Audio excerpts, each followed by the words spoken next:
Our motoring tip of the week concerns your brakes. Underneath your vehicle, there are meters and meters of steel brake tubing, just like this, brake pipe, threaded connections at both ends, and this brake pipe or tubing takes the high pressure brake fluid to each individual wheel on your vehicle to give you the hydraulic system that's actuating your brakes. Now, these lines, if you trade your cars in every few years, you wouldn't even know or think about these lines. But if you keep your vehicle 8, 10, 12 years or more, you may have to deal with replacing these lines. And this was the case with our 02 Yukon, our crew truck. Brad got in it the other day. It had been sitting for quite some time. Fired it up, warmed it up for a second, puts his foot on the brake to allow the shift interlock to shift out of park. When he puts his foot on the brake, he notices already his foot is sinking to the firewall, pumps it a couple more times, gets the pedal, but each time it's sinking to the firewall, and on comes the brake warning light on the dash. So he gets out and looks, checks the vehicle, and he finds a big pool of brake fluid or a fluid underneath the vehicle, sends me a picture of it, zooms it for me.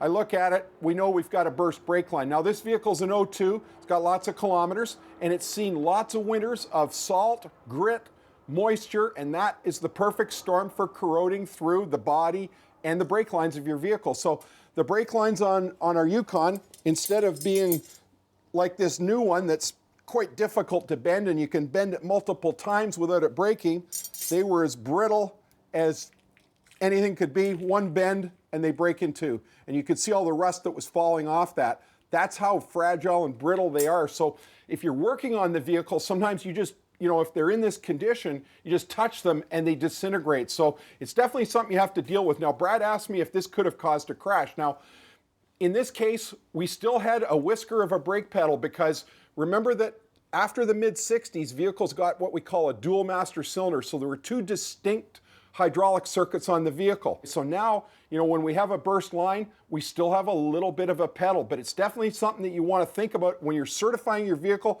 Mechanics like myself look at it and we've got to replace them if they look a little bit shaky. And even when you inspect them visually, sometimes they can look really bad, but they're still not leaking or burst. But when they get as rusty as these ones are, and you can see they're all swelled up and crunchy with rust, it's time to change them before they break. That's your motoring tip of the week.